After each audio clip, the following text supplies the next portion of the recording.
Murders in St. Louis this year have surpassed last year and almost every year since 2015. It's bad that, things like that would happen. The unfortunate reaction to what's sadly become an even more unfortunate routine. Cars speeding by and people getting on their way. You'd think it was just another day.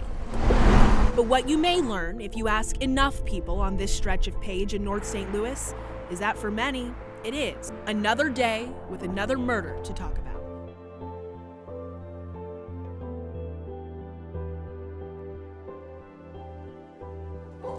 We knocked on doors and talked to people who live here.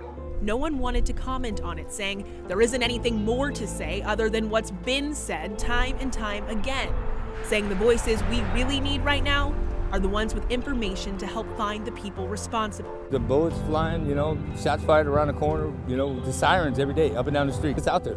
Around 3:30 p.m. this afternoon, St. Louis police received a call about two victims, a man and a woman suffering gunshot wounds. I'm going to step right out of the way so you can really see what we're talking about. It is an active investigation here, as you said, at North Grand and Kossuth.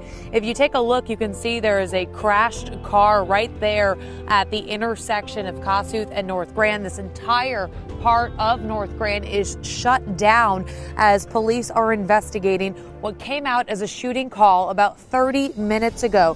When they arrived, they found a man and a woman both suffering from gunshot wounds. Authorities found a man shot multiple times in what is being considered and described right now a possible domestic incident. This is a live picture of the scene that we have right now. Crime tape up and around the St. Louis Chicken and Fish restaurant.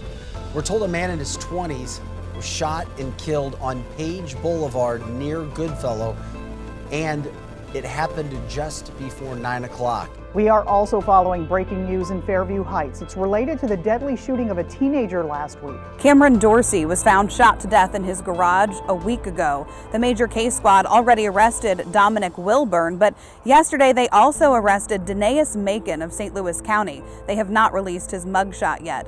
Both of these suspects are 18 years old. Police say the victim invited them over and they planned to rob him. Somehow that escalated into Dorsey being shot and killed. Police are still searching for a person of interest in a shooting that happened today in Wentzville. Authorities are looking for this man, 25-year-old Mitchell Andrew. Dean Reynolds reports at least a dozen kids aged 16 and younger have been killed in St. Louis since this past spring. There's a new and heartbreaking fact about homicides in this city. Kids are getting killed. 3-year-old Kennedy Powell was shot in the chest in June eating a pizza outside her home. Tracy Wofford is her grandmother. Every time I look out here on the ground, I see her. And it's hallway. Kennedy was one of at least 12 children under 17, 6 of them under 11, who've been murdered here since April. At least a threefold increase over all of last year. Journey Thompson was 8 and standing near a high school football game when she was killed last Friday. Rashid Thompson is her father. When all this clears up, I want to take my 2 youngest kids and I want to move out of town. I can't see myself wanting to be here knowing this is the city that my daughter was murdered in. Who shoots in the direction of a 7-year-old or a 10-year-old? So it's so outrageous. Mayor Cruzen says St. Louis needs more police officers and tougher gun laws.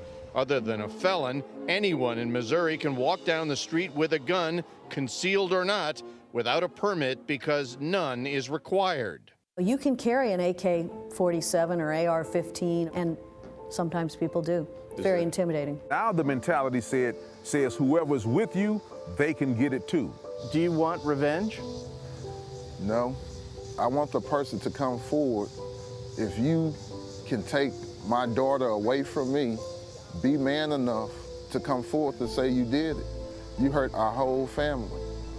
On to at 10, the city of St. Louis is using technology to target crime in what's become a dangerous road. News 4 has showed you videos like this in the past from North Broadway. Armed cruising is what police call it. People firing guns out their windows while driving. Tonight, the city has secured a plan to install cameras along North Broadway. The technology, which will help police track violators, will be focused from I-70 to Halls Ferry in the heart of the North City's Baden neighborhood. A homicide here, a little after midnight Monday. the 193rd homicide in the city this year. Monty Singleton moved his family here 4 years ago, and he says he loves his area. What he doesn't love is this. It kind of make you a little sketchy by being so close to your home. The Penrose neighborhood, where Singleton lives, and a 20-year-old woman's body was found on this porch early Monday morning, has had more than a dozen homicides this year. And that's not the highest. But St. Louis police crime statistics show the neighborhood with the most homicides for the year is this one, the Wells Goodfellow neighborhood, with more than 16 homicides for 2019.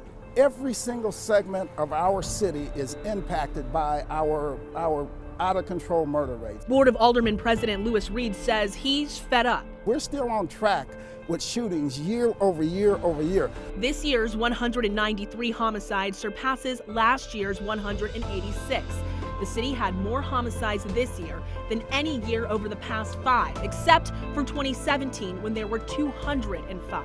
It is the biggest issue that our city needs to contend with. Hundreds of cases, most going unsolved, all representing loss. You know, mothers, brothers, aunts, cousins, somebody's child. Reed has been a champion for Cure Violence, a program the city announced it will fund for 3 years, a holistic, data-driven approach to attacking violence in 3 neighborhoods, including Wells Goodfellow, slated to launch in March.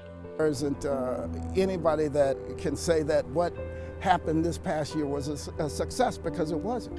They say hindsight is 20/20, but the goal for many is foresight into 2020 through the lens of hope.